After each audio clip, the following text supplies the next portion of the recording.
అధ్యక్ష ధన్యవాదాలు. నమస్కారం. నరేంద్ర గారు సూటిగా ప్రశ్న నరేంద్ర గారు సూటిగానే సార్ ఈ సమాధానం చూస్తే ఒకటి అర్థమవుతుంది అధ్యక్ష. ప్రభుత్వం మారింది, పాలకులు మారారు, అధికారులు మట్టుకు మారలేదు.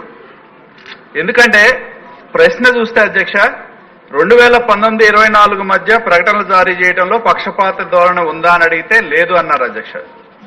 అలాగే 19-24 మధ్య చెల్లింపులు ఏంటంటే ఇప్పుడే గౌరవ సభ్యుడు శ్రావణ్ చదివినిపించాడు అధ్యక్ష.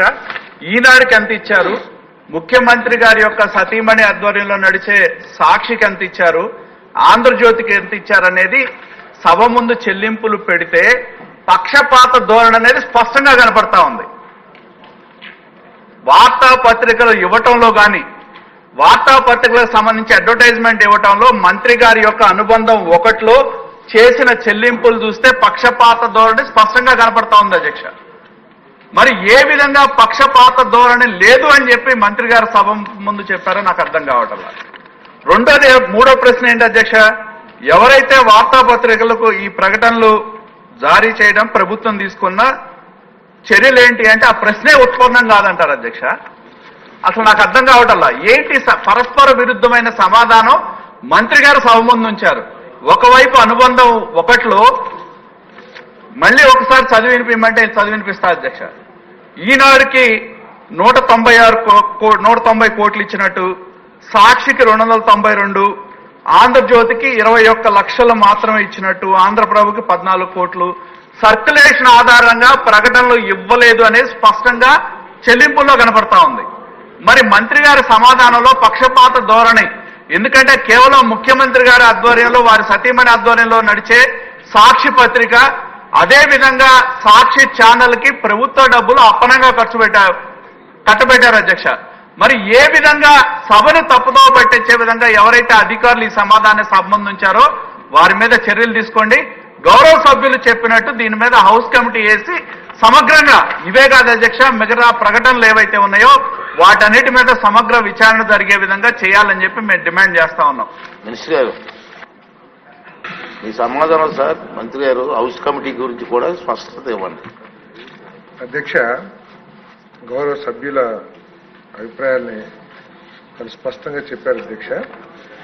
నేను ఫస్ట్ ప్రశ్నకి లేదండి అని ఏ విధంగా చెప్పానంటే అధ్యక్ష, ప్రభుత్వం అమలు చేసే వివిధ పథకాలు, ప్రజలకు మేలు చేసే అనేక సంక్షేమ కార్యక్రమాలు కానివ్వండి, అభివృద్ధి కార్యక్రమాలు కానివ్వండి, ఐఎన్పిఆర్ ₹2 డిస్ప్లే క్లాసిఫైడ్ అడ్వర్టైజ్మెంట్స్ రూపంలో పేపర్స్కి, వివిధ పేపర్లకి, టీవీలకి అడ్వర్టైజ్మెంట్ ఇస్తుంది అధ్యక్ష. దీంట్లో ఒక జీవో ఉంది అధ్యక్ష, జీవో నెంబర్ 431. నాకు తెలిసి దీని తర్వాత ఇంకేమి జీవోలు వచ్చినట్లేవు దీనికి సంబంధించి. అంటే నేను అడిగాను, జారీ చేయటానికి ఏ విధమైన గైడ్ లైన్స్ ఉన్నాయి ఈ డిస్ప్లే అడ్వర్టైజ్మెంట్ కానీ లేకపోతే క్లాసిఫైడ్ అడ్వర్టైజ్మెంట్స్ కానీ అని చెప్పేసి కనుక్కుంటే అధ్యక్ష, దాంట్లో జీఓఎంఎస్ నెంబర్లో 431లో ఏముందంటే అధ్యక్ష, సమాచార పౌర సంబంధాల శాఖకు విచక్షణ అధికారం కల్పించడం జరిగింది. వివిధ ప్రభుత్వ శాఖలకు సంబంధించిన అడ్వర్టైజ్మెంట్లకు సమాచార పౌర సంబంధాల శాఖకు కేటాయించిన బడ్జెట్, ఈ విచక్షణ అధికారం కల్పించడం మూలంగా ఈ విధంగా చేశారని చెప్పేసి నేను భావించాను అధ్యక్ష. ఈ జీవోలో ఉంది కాబట్టి. కానీ విచక్షణ అనేది ఈ ఫిగర్స్, అందుకనే ఫిగర్స్ ఎక్కడ దాచుకుంటానికి మేము ప్రయత్నం చేయలేదు అధ్యక్ష. ఏ విధమైన చెల్లింపులు జరిగినాయి అవన్నీ కూడా చాలా స్పష్టంగా చెప్పాం అధ్యక్ష. మన సాక్షి పత్రికకి 371 కోట్లు ఇస్తే అన్ని పత్రికలు కలిపి 488 కోట్లు మాత్రమే ఇచ్చాం అధ్యక్ష.